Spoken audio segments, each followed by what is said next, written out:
3、不好，追躲避！绿树，这是什么？是不是我们触发了什么禁书？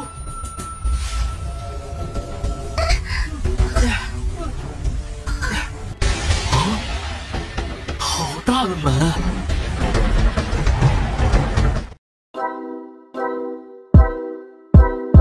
Halo Sobat Santuy, gimana kabarnya? Udah ngopi kah hari ini? Jangan lupa ngopi dulu ya sob. Nah, untuk menemani kegabutan kalian nih, kali ini Mimin akan melanjutkan review film dari Dubu Xiaoyao. Video ini adalah part 16 ya sob, dan untuk link part lainnya ada di deskripsi. Oke lah sob, tanpa banyak nyiming, sebelum nonton, cari posisi paling enak, siapkan cemilan, longgarkan celana dalam, dan langsung saja gas oi.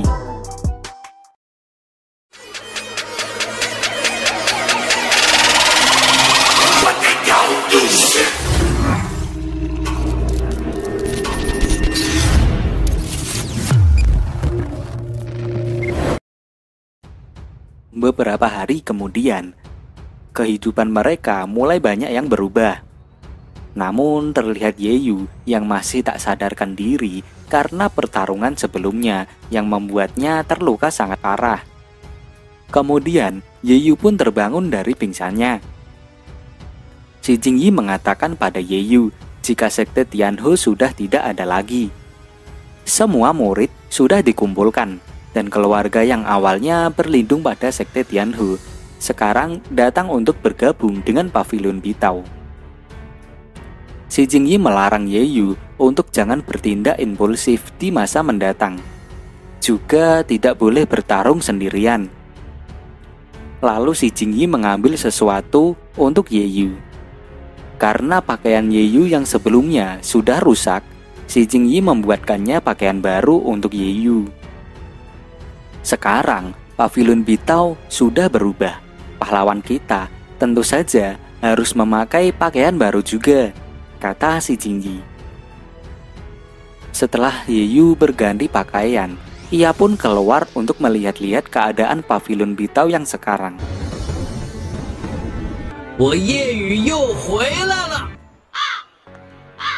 Terlihat di sana banyak orang yang sedang mengantri. Si Jingyi pun menjelaskan kalau Pavilion Bitao sekarang menjadi nomor 1 di daratan. Setiap keluarga ingin membantunya, bahkan bersaing untuk memberikan hadiah pada Pavilion Bitao. Kemudian muncul si Tuzhen, yaitu anak dari si Tuzhen Tian. Kedatangannya ingin meminta maaf kepada Yeyu karena dia dan ayahnya telah membuat kesalahan yang begitu besar kepada Yeyu. Yeyu pun menjelaskan jika si Tuzhen Tian mati demi Pavilion Bitao, jadi semua murid di Pavilion Bitao pasti akan mengingatnya. Karena itu, Yeyu mengingatkan pada si Tuzhen agar dia tidak membuat ayahnya itu malu. Kedatangan Yeyu itu disambut oleh Du Jixi yang sangat senang ketika melihat Yeyu yang sudah tersadar dari pingsannya.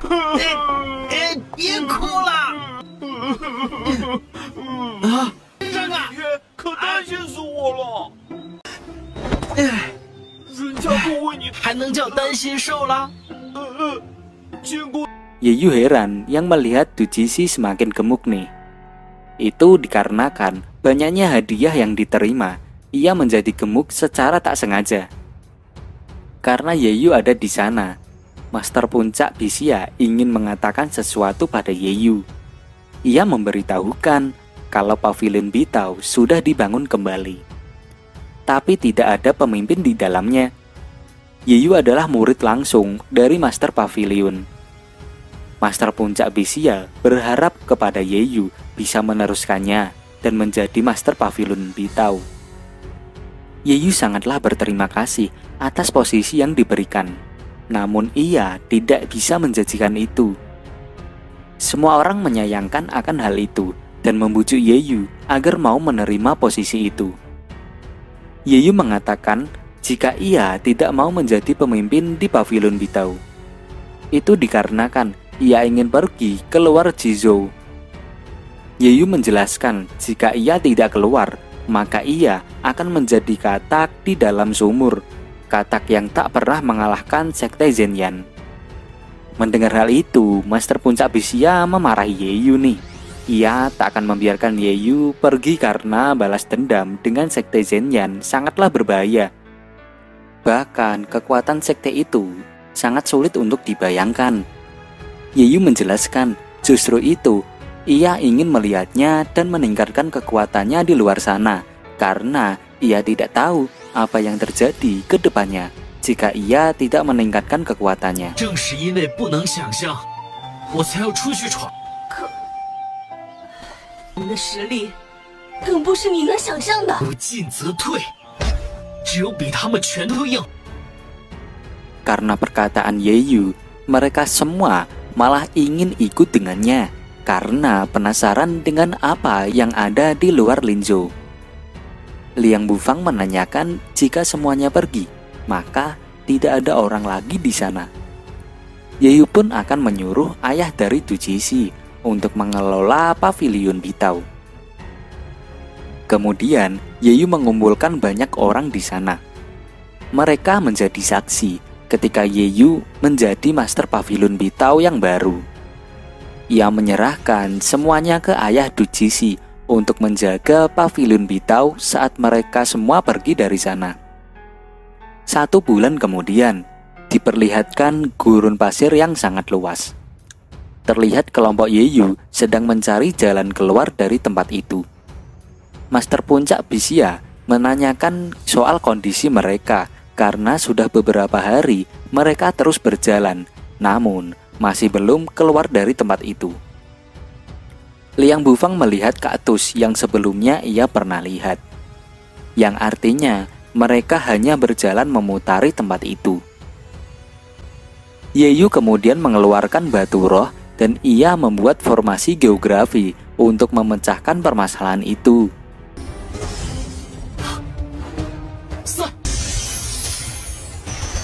不好，追躲避！秘书，这是什么？是不是我们触发了什么禁秘书，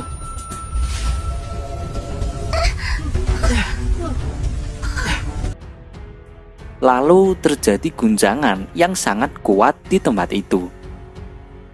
Tiba-tiba ada sesuatu yang semakin naik ke atas.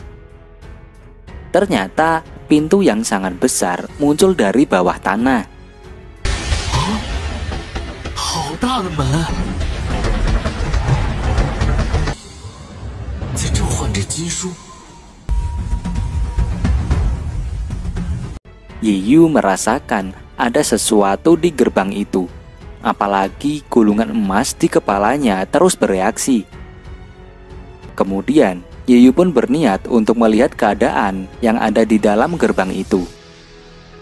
Du Jixi memutuskan untuk pergi bersama Yeyu. Kemudian, si Jingyi juga ingin ikut bersama Yeyu. Khawatir akan tempat itu, Master Puncak Bisia juga memutuskan untuk ikut bersama mereka dan menyuruh Liang Bufang untuk menjaga di luar sambil menunggu kedatangan mereka. Mereka pun lalu masuk ke gerbang itu. Ternyata tempat itu sangatlah luas. Du Jixi merasakan keanehan di tempat itu. Jika tempat itu bernama makam iblis, tentu saja ada banyak hantu di sana, tanya Du Jixi. Yeyu pun menenangkan Du Jixi yang menjadi seorang yang penakut itu. Si Jingyi menyadari bahwa mereka sudah berjalan sangatlah jauh menuruni anak tangga itu. Namun tangga itu masih belum ada batasnya nih. Yeyu beranggapan seharusnya itu sudah dekat dengan tujuan mereka. Ia lalu menenangkan mereka semua agar tidak perlu khawatir akan keadaan itu. Setelah mereka sampai di batas tangga, mereka terheran-heran karena di bawah tanah terdapat laut yang sangatlah luas. Setelah dilihat lebih mendalam lagi, ternyata air laut itu berwarna hitam dan juga tidak berombak. 据说可以吞噬一切活物，夜月。啊，我藏在藏书阁里。那这里肯定没有什么危险了。 Kemudian, saat mereka melanjutkan perjalanan, mereka mendengar sesuatu. Tiba-tiba, Dujisi melihat ada seseorang yang melayang mendekati mereka. 列祖在上。这个时候就别在这里待。 Si Jingyi juga melihat sesuatu dari arah berlawanan. Kemudian muncul binatang legendaris dari laut itu. Binatang itu dinamakan Jilin. Kemudian terjadi pertarungan antara Jilin dengan orang tua itu.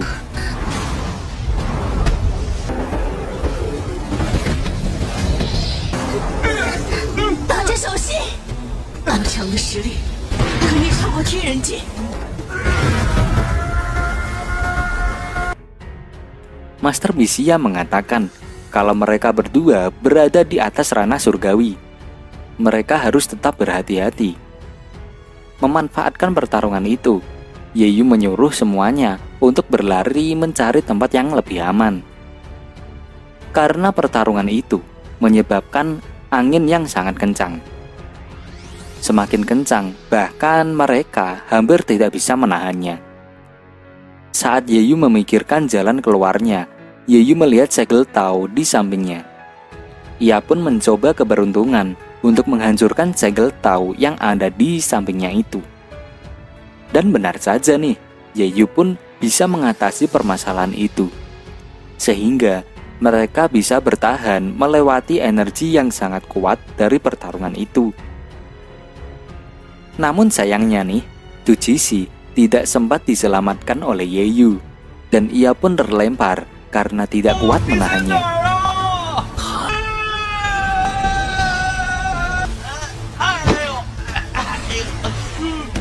Untung saja ia jatuh di tempat yang aman.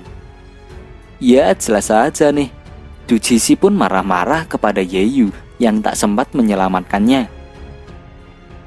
Dan karena itu, Yeyu terus mengambil kesempatan menggendong si Jingyi terus nih. Aduh, dasar si fuckboy satu ini nih, ada aja tingkahnya.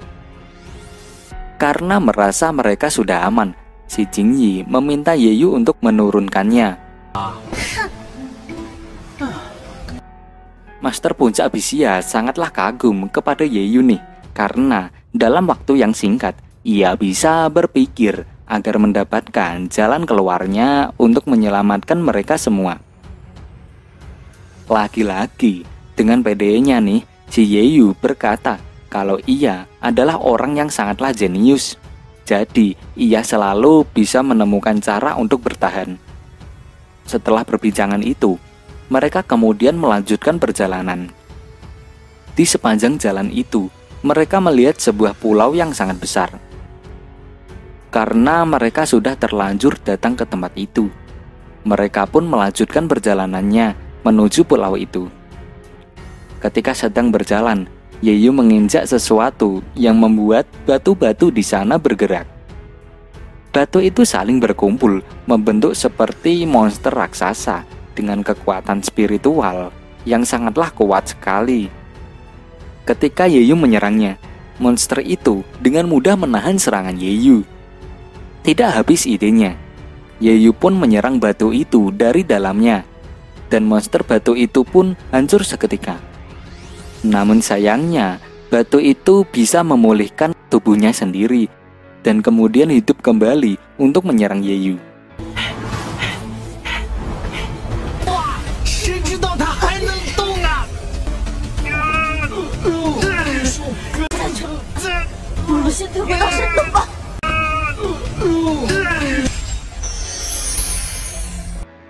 Di saat mereka kewalahan, buku emas dalam kepala Yeyu pun kembali bereaksi dan membuat monster itu tiba-tiba terdiam. Memanfaatkan hal tersebut, mereka pun kemudian melanjutkan perjalanannya. Namun saat dalam perjalanan, mereka melihat seorang wanita yang duduk sendirian seperti menunggu seseorang. Mereka mengira-ngira kekuatan wanita itu di luar imajinasi mereka. ketika mereka akan pergi untuk kembali sangat disayangkan. Jujisi yang sedikit berisik membuat keberadaan mereka diketahui oleh wanita itu. 我们走吧。 既然如此，我们先回去商量一下对策吧。不，我不是故意。